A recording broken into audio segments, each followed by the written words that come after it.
Stephen Ally is with us. Am I pronouncing it? Is it Ally or Alley? It's Alley. Alley. Alley. Hey, Stephen. You are the vice president of the Timothy Plan, timothyplan.com. And this having apropos of the Hobby Lobby case, we were just speaking with Dan Backer, who was the lead attorney for McCutcheon. That was an interesting conversation. Tell us about Timothy Plan. Well, Tom, it's great to be with you. Thank you for the opportunity. First I'd like to say that the Timothy Plan supports, and we love Hobby Lobby. What the Timothy Plan is, Tom, is we are a family of mutual funds, and we're not unlike any other mutual fund that people can invest in, except for the fact that we look a little deeper and try to avoid companies that are involved in issues like pornography or abortion, to give investors that are concerned about where their money's being invested the ability to match their investment decisions with their moral convictions. I'm assuming this is associated with a quote from one of Timothy's letters in the New Testament. This is true. Timothy 5:8 and 5:22. The first one being providing for your family, and the second 22 would be avoiding evil. Interesting. So you're essentially typically when people think of socially responsible or socially conscious funds, they think of funds that don't invest in oil companies or don't invest in meatpacking plants or don't invest in despoiling the earth, which are kind of more liberal values. You're a socially conscious or socially responsible or religiously responsible investment vehicle, fund of investment funds for religious conservatives. That is correct. Okay. Socially responsible is how we like to. Yeah, socially responsible. Great. For Christian conservatives, I would assume. Morally conservative Christians. Right. It doesn't matter if you're pro-life or pro-family and you care about where your money's being invested. We're an investment option for you. Just out of curiosity, how did you perform last year? We did quite well, actually. We're going to rank right up there with the big boys. Huh.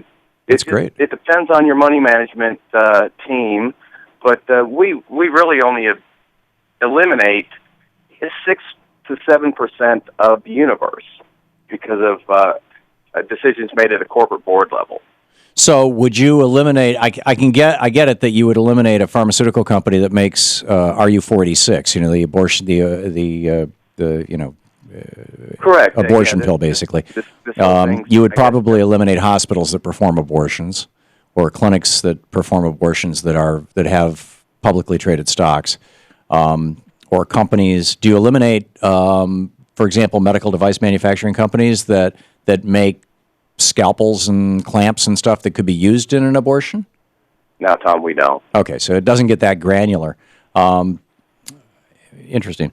Okay, so let's get to Hobby Lobby. You support their right to say, no, we don't want to provide, to pay for health insurance that pays for forms of contraception that we consider to be abortion or that we just disagree with on a religious basis.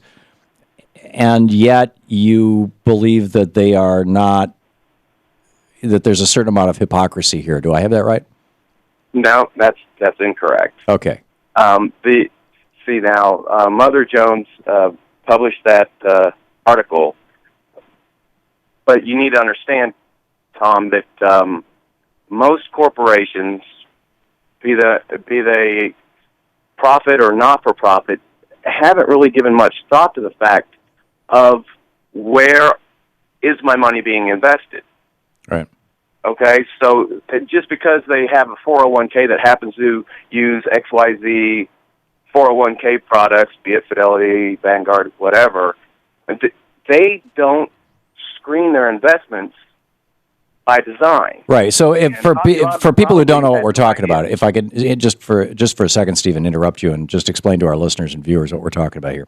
The article in Mother Jones basically called out Hobby Lobby as hypocrites, saying that they were investing their employees' 401ks and or pension funds or whatever it was in mutual funds that included companies that manufactured the very pills that they did not want doctors to be able to prescribe to their employees. And they called them out as hypocrites for that. And do I have that part right? And then the corollary to that would presumably be that you're asserting that if they invested with you, they wouldn't have that problem. Is that right? Spot on. Okay. So, but they haven't called you up and said, we want to invest with you. No, because their investment professional probably didn't know we existed. Interesting. How do you respond to somebody who says that if I buy a stock in a company, that company's not going to see a penny of that money because I'm buying that stock from another stockholder. Unless I'm buying an IPO, if I buy $1 million worth of Apple stock tomorrow or $10 worth of Apple stock tomorrow, Apple doesn't see a penny of it. It's money that I bought from some other stockholder who decided on the same day that he or she was going to sell that stock. And therefore, investments should be made based on, factors like, is this stock likely to go up? Is this company likely to pay a dividend? Rather than what is the business that this company is in, because you're really not helping that company at all by buying or selling their stock. You're just helping some other stockholder. Well, in part, you're right, but you need to understand, too, Tom, that you're profiting through the dividends, and the more stock that's purchased, the more stock that's issued. So you are, in reality, helping that company gain assets and continue to grow. And well, you're not helping the company unless you buy into an IPO. But I think your argument that you're taking money from that company in the form of a dividend, and if that's blood money, if you consider that blood money, then you have violated your own moral code. Makes perfect sense. So Hobby Lobby is asserting not only a moral code, but the right to impose that moral code on people who may not share it by virtue of the power of being an employer. And that's considerable power in America, particularly right now when it's easier to get into Harvard than to even get a minimum wage job at Walmart. And by not investing appropriately, or at least in a way that's consistent with their stated before the Supreme Court beliefs, they are revealing themselves to be hypocrites. Or somebody should point out to them that their investment advisors are hypocrites. Is that a reasonable statement? Well, maybe the way you put it, but I don't believe so, because if the only way they would be hypocrites, Tom, is if the investment manager knew that he had an investment option and could make that move, and the decision. Well, you think the investment manager has not read the article in Mother Jones?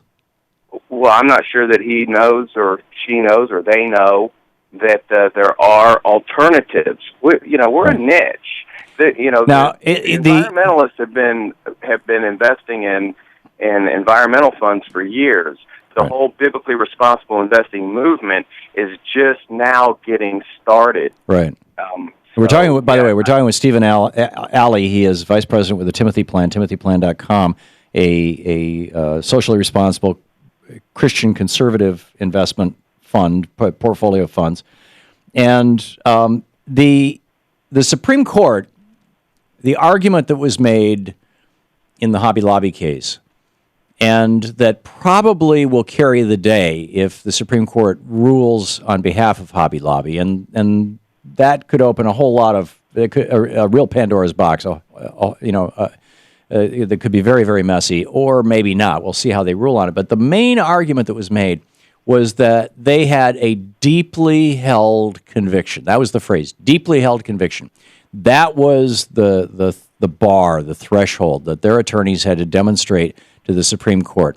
Now, the government argued that they didn't have such a deeply held conviction because for decades they've been in business and they've been offering health insurance to their employees that provides for RU-46 and other pills that and for IUDs and things that the Hobby Lobby people don't like, and that they really only changed their mind when one of the Koch brothers front groups or funded groups approached them and said, "How'd you like to go before the Supreme Court?" And they decided to dump their insurance policy and take on Obamacare. But that might be persuasive or it might not. The justices didn't seem to be persuaded by that. But do you think if the justices had known that Hobby Lobby also invested in the very products that they don't want their employees to be able to have, that might have really challenged their argument that they had a deeply held religious conviction? I seriously doubt it. But I mean, you can flip the coin, Tom, and just, what if a vegetarian company, somebody that was really, against eating meat, decided that they wanted to go against Obamacare because Obamacare was going to, fund a company that was a slaughterhouse. People have the ability to match their investment decisions with their moral convictions, and that's all Timothy Plan's about. Right. What we're saying is Hobby Lobby didn't know. So to slam Hobby Lobby as hypocrites is totally off course. Okay, so you guys have a fund for Christians. PETA should start an investment fund for vegetarians. Stephen, they should. Yeah, I'm with you. In fact, I would invest in it. Stephen Alley, Vice President of Timothy Plan, timothyplan.com. Thanks for dropping by, Stephen. All right, God bless you. Interesting conversation. Thanks.